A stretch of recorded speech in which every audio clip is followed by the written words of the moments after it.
Now, the Reserve Bank of India has released the Financial Stability Report. RBI Governor Shaktikanta Das says sustained growth in bank credit and low NPAs are a reflection of a stable and resilient financial sector. The report shows that stressed assets in the banking system have dropped below 4% as of March this year. The RBI expects asset quality to improve further in the baseline scenario. Ritu standing by now to take us through some of the key takeaways from the Financial Stability Report. Ritu.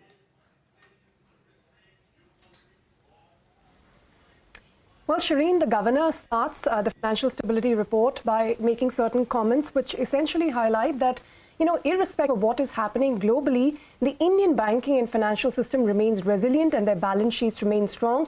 In fact, if you look at some of the numbers that RBI has highlighted, the capital adequacy of banks currently, as of March 2023, the latest figures, is at a historic high of 17%.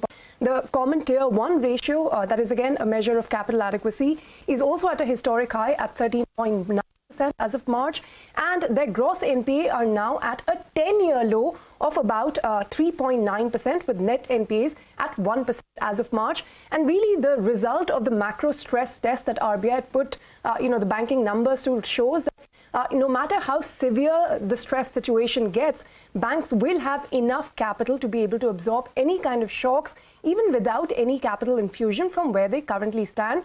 So specifically, if you look at the NPA figures, which the RBI has sort of come out with, and again, this is not a projection, but just a scenario which RBI has considered of various levels of shocks to the financial system. So as of March 2023, for all banks, the gross NPA was at 3.9%. In the baseline scenario, this could actually improve to 3.6%.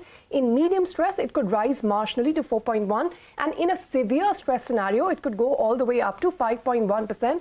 which is still, if you recall, marginally better than the numbers that we'd seen as of last year, as recent as that. If you segregate the banks into public, private and foreign banks, again, in the baseline scenario for public sector banks, there'll be an improvement. Similar is the case with private banks. For foreign banks, there will be a slight increase. In a severe stress scenario, public sector bad loans could rise to 6.1. For private banks, that could go up all the way to 3.8. And for foreign banks in India to 2.6%. In terms of capital adequacy as well, currently at 17% for the system. In the worst case scenario, it could fall to 3.3%. But again, here RBI makes note that none of the 46 scheduled commercial banks will breach the minimum capital requirement of 9%, even in a very bad scenario over the next 1 year horizon. There are 7 banks that may fall short of the minimum capital if you count the capital conservation buffer as well. But overall, the system remains quite resilient. All right, Ritu, thanks very much for joining us. That is